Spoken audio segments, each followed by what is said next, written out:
एक बार फिर से आप सभी का बहुत बहुत स्वागत है हमारे YouTube चैनल पे। आज मैं फिर से आप सभी के लिए बहुत ही महत्वपूर्ण वीडियो लेके आया हूं। आज का जो हमारा वीडियो का टॉपिक है उसका नाम है प्राकृतिक संसाधनों का संरक्षण। सबसे पहले तो प्राकृतिक संसाधन जानेंगे, फिर इसको संरक्षण कहने का मतलब है बचाने का तरीका, कैसे हम प्रकृति के द्वारा दिया गया जो संसाधन है उसे बचाएंगे। क्लास 12 पॉलिटिकल साइंस का इस बार आपके सिलेबस में ऐड किया गया ये वो टॉपिक है जो इस बार आपसे एग्जाम में पूछा जाएगा। तो आइए शुरुआत करते हैं प्राकृतिक संसाधनों के संरक्षण के डिटेल्स जानकारी के बारे में। तो आइए सबसे पहला पॉइंट जो हमारा कहता है वो कहता है प्राकृतिक संसाधन क्या है। तो प्राकृतिक संसाधन को जानिए।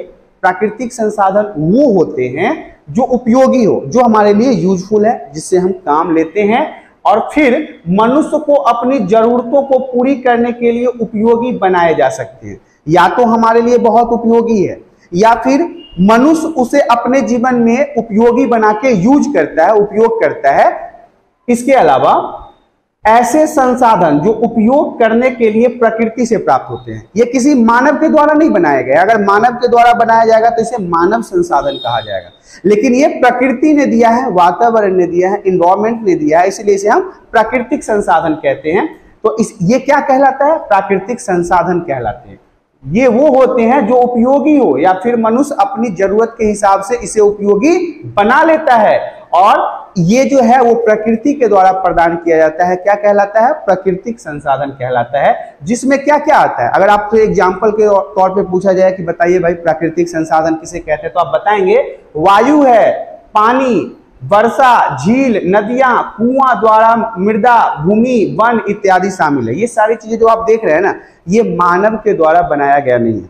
वायु, पानी, इसके अलावा झील, नदियां, कुआं, पहाड़, हवा, ये सब किसने बनाया? ये सब प्रकृति ने बनाया। तो ये प्राकृतिक संसाधनों का उदाहरण है। इस प्रकार प्राकृतिक संसाधन हमें पर्यावरण से प्राप्त होते हैं। प्राकृतिक संसाधन के बारे में मैंने अभी आपको बताया, जो चीजें हमें प्रकृति से प्राप्त होती है, पर्यावरण से प्राप्त होती है, उसे हम प्राकृतिक संसाधन कहते हैं।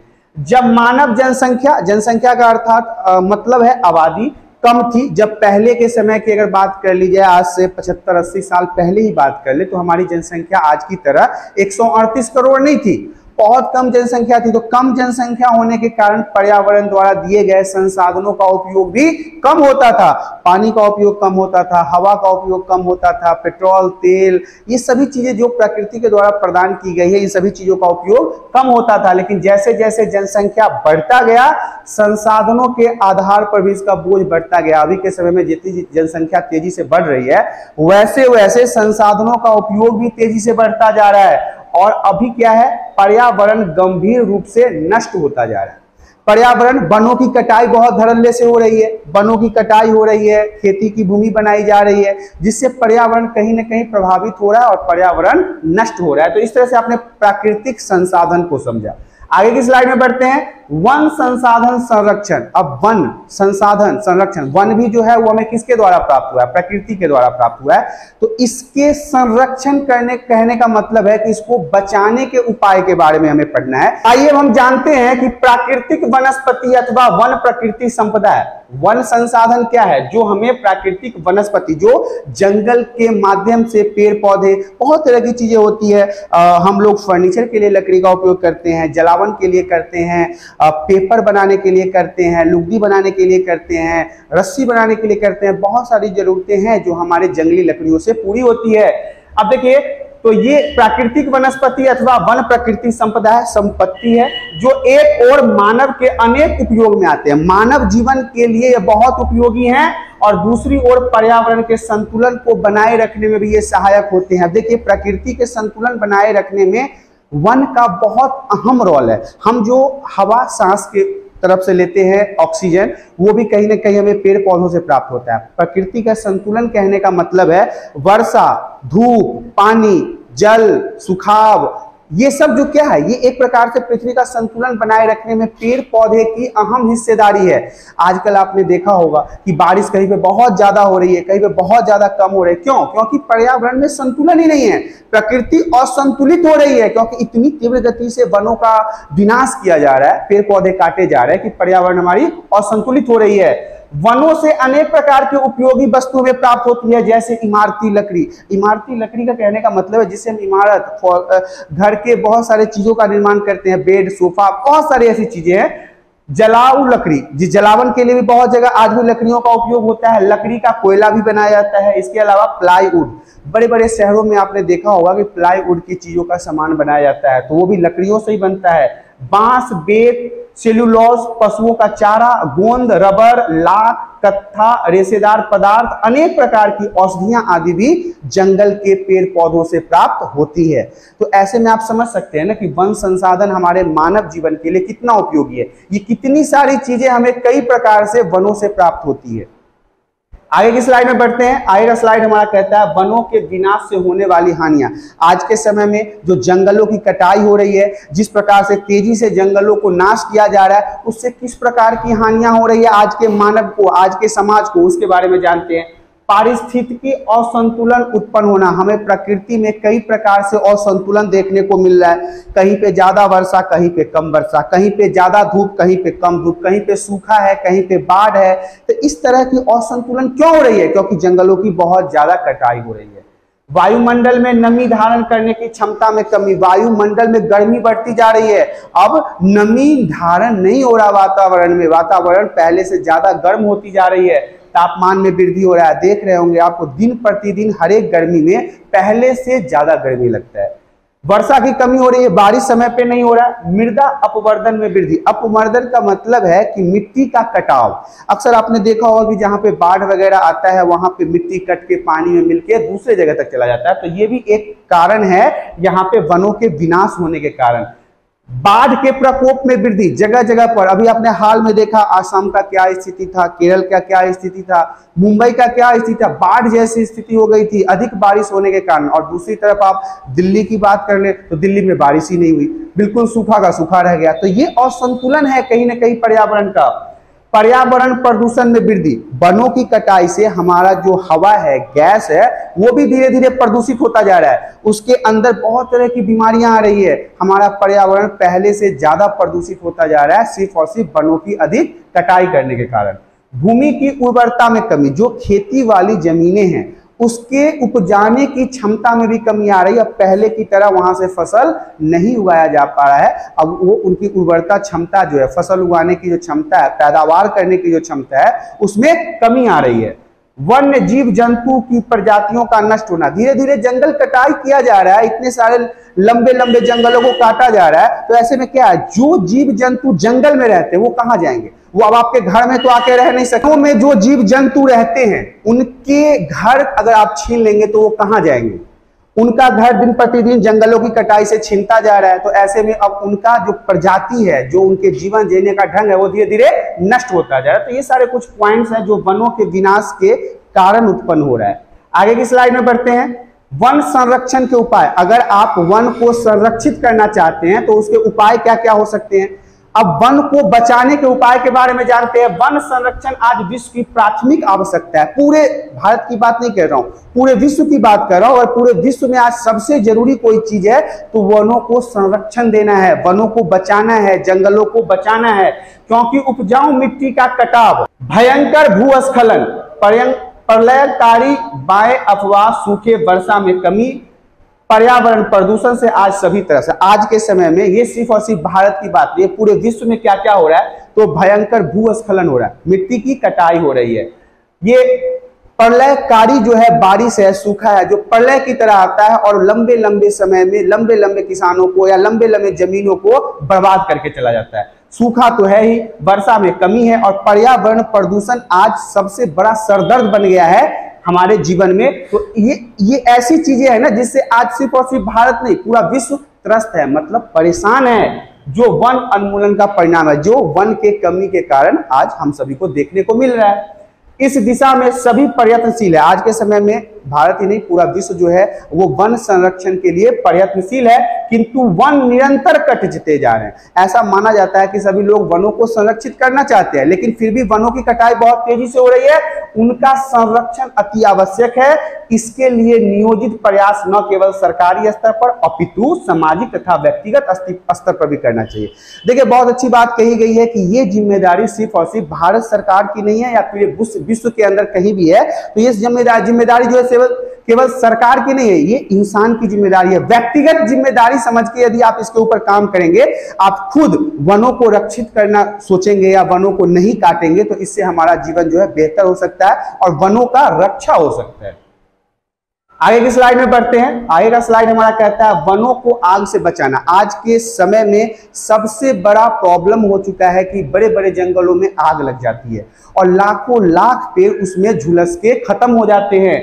गर्म, शुष्क एवं हवा युक्त मौसम में अनेक वृक्षों की शाखाएं या बांस जैसे वृक्ष आपसी घर्षण से आग का कारण बन जाते हैं। बड़े बड़े जंगलों में क्या है, लंबे लंबे पेड़ पौधे जो होते हैं, एक तो गर्मी का मौसम होता है और गर्मी के कारण जब आपस में ये टकराते हैं ना, तो उसमें चिंगारी निकलती है। खासकर ये बांस के पेड़ में देखा जाता है कि बांस का पेड़ लंबा लंबा होता है, वो आपस में टकराते हैं, चिंगारी निकलता है और बांस के पत्ते वगैरह जो होते हैं ना, बहुत पतले होते हैं, उनमें आग बहुत जल्दी पकड़ लेती है और उनके आग से जंगल में ये आग फैल जाती है। इसके अलावा और भी कारण है मानव की लापरवाही के कारण, जैसे वन में कैंप फायर के पश्चात लकड़ी जलते छोड़ देना। बहुत सारे आपने देखा होगा जगहों पे आजकल के नौजवान जाते हैं, कैंप फायर कहने का मतलब है कैंप लगाते हैं, वहां पे फायर जलाते हैं और फिर कैंप समेट लेते हैं और जलती हुई लकड़ी को जंगल में छोड़ देते हैं, जिससे आग फैलने का ज्यादा चांस रहता है।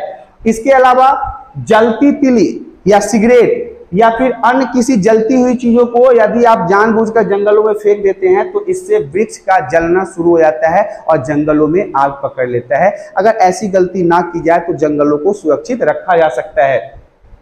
वनों को आग से बचाने के लिए जो सावधानी रखनी आवश्यक है, उसमें वन क्षेत्र में जलती वस्तुओं को न छोड़ना प्रमुख है। आप कभी भी जंगल में जाएं तो वहां पे जलती हुई वस्तुओं को ना छोड़े। इसके अलावा सिगरेट या माचिस का तिल्ली वगैरह जला के वहां पे न फेंके, इससे जंगलों में जल्दी आग लगती है और जंगल में जितने पेड़ होते हैं उनके आगों को बुझाना भी बहुत मुश्किल हो जाता है, क्योंकि ये तो दो चार पेड़ की बात नहीं है, लाखों लाख पेड़ में जब आग पकड़ लेता है तो उसके अंदर उसे बुझाना बहुत ही मुश्किल हो जाता है। जरा सी असावधानी जो है वो संपूर्ण क्षेत्र के वनों को समाप्त कर सकती है। साथ ही आग पर नियंत्रण करने वाले दस्तों की व्यवस्था होनी चाहिए। जहां जंगल हो ना, वहां पे आग को नियंत्रण करने वाले पुलिसकर्मी या कर्मचारी के जत्थे का होना आवश्यक है।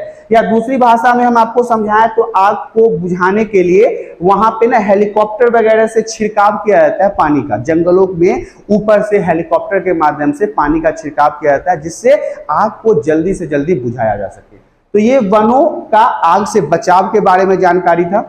आगे की स्लाइड में बढ़ते हैं। आगे का स्लाइड है हमारा मृदा संरक्षण।